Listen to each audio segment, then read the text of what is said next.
पाण्याशिवाय शेती शक्य नसते हे खरंय. शेतीसाठी पाणी पुरवठ्याची सोय गरजेचीच असते. त्यामुळे विदर्भातील लाल नाला प्रकल्प महत्वाकांक्षी मानला गेला. मात्र आता याच प्रकल्पाचा वर्धा जिल्ह्यातील 30 ते 40 गावातील शेतकऱ्यांना धोका निर्माण झाला असून दरवर्षी पावसाळ्यात लाल नाला ओव्हरफ्लो होऊन परिसरातील शेतीचं अक्षरशः तळ होतंय आणि पिकं वाहून जात आहेत. लाल नाला प्रकल्पातून सोडलेल्या पाण्यामुळे खरीपाची पिकं पाण्यात जात असून शेतकऱ्यांचं मोठ्या प्रमाणात नुकसान होत आहे. या प्रकल्पामुळे गेल्या 10 ते 11 वर्षांपासून मेहनतीनं फुलवलेल्या शेतीचं नुकसान होत असल्याने हतबल शेतकऱ्यांकडून संतप्त प्रतिक्रिया उमटत आहेत. लाल नाल्यामुळे आमचं गावातली शेती डुबली. चिलगाटची तहसील हिंगणघाट, जिल्हा वर्धा, पोस्ट नगरची पारडी, गट ग्रामपंचायत चिकमोड चिचघाट.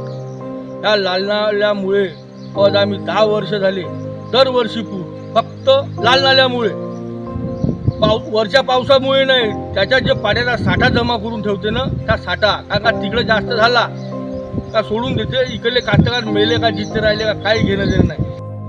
यंदाही विदर्भासह वर्ध्यात पावसाने जोरदार हजेरी लावली आहे. त्यामुळे लाल नाला ओव्हरफ्लो झाला आणि हा प्रकल्प वर्धा आणि चंद्रपूर जिल्ह्याच्या मधात असल्याने चंद्रपूर जिल्ह्यातील शेतकऱ्यांना त्याचा फायदा होतोय.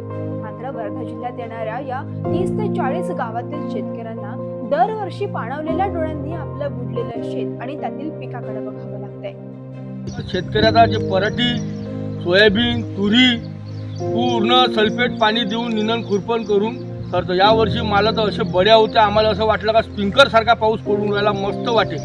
पण जसं काल आम्हाला तहसीलदाराचं लेटर दिसलं का 9:30 वाजता गेट उघडणार आहे लाल नाल्याचे, आमच्या छात्या धगधग करायला लागल्या. आम्हाला असं वाटलंच तरी सकाळी उद्या आपल्या वावरात पाणी घुसणे. लाल नाला हा छोटा प्रकल्प असून दरवर्षी मुसळधार पाऊस बरसला की ओव्हरफ्लो होतो. प्रकल्पाची पाणी पातळी वाढली की दरवाजे उघडले जातात आणि तेच पाणी थेट प्रकल्पाच्या खालील शेतीत शिरतं आणि 1-2 नाही तर तब्बल 30 ते 40 गावातील शेतकऱ्यांना त्याचा फटका बसतोय. मोठा खर्च करून लागवड केलेली खरीपाची पिकं पाण्यात जात आहेत. याही वर्षी शेतकऱ्यांना या परिस्थितीला सामोरं जावं लागतंय. त्यामुळे शेतकरी हवालदिल झालाय. वर्धा जिल्ह्यातील हिंगणघाट आणि समुद्रपूर तालुक्यातील पारडी, हेटीसावंगी, चिचघाट, लाडकी, मानोरा, काजळसरा, नंदुरी यासह अनेक गावांना या पुराच्या पाण्याचा फटका बसतो. त्यामुळे आम्ही शेती करावी तरी कशी आणि जगावं कसं असा सवाल ग्रामस्थ करतायत.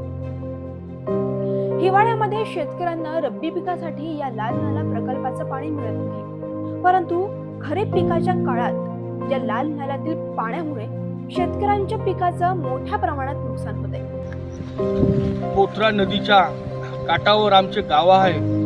आज ह्या लाल नाला कुऱ्याचा जे लाल नाला धरण आहे, ह्या पाण्याचा आम्हाला काहीच उपयोग नाही. ते पाणी आम्हाला हिवाळ्यात नाही मिळत आणि हे पाणी खांबाला साईड तिकडल्या शेतकऱ्याला मिळते.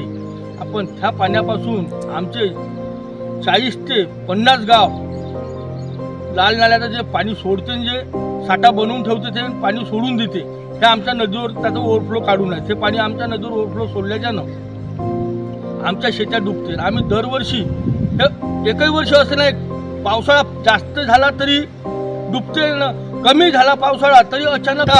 जे नवीन खासदार आहे अमरदादा काळे यांना बी आमचा हात जोडून विनंती आहे का जे हे लाल नाला प्रकल्प आहे कोऱ्याचा, वाशी कोऱ्याचा, ह्या धरणामुळे 40 ते 50 गाव पाण्याखाली जाते. म्हणजे हातानं बुडवल्यासारखे बुडते गाव, शेत्या बुडत नाही.